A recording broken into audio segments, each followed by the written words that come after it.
Hi guys, yan po ulam namin ngayon, ginataang tulingan. Pinaksiw ko po muna yan para hindi malangsa, tapos lalagyan ko ng gata. Yummy! Lalagyan ko ng talong. Ayan na po guys, nilagay ko na yung kakang gata. Palalangisin ko na lang po yan, ginataang tulingan. Palalangisin ko na lang po yan.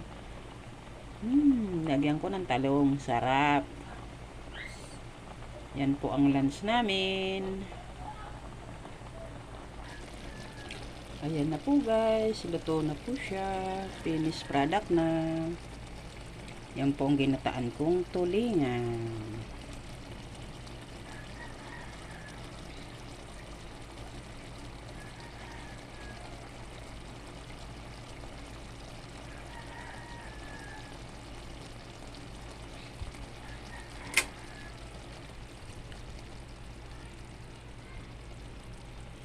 Naglalangis na siya. Wow, sarap. Kain po tayo guys.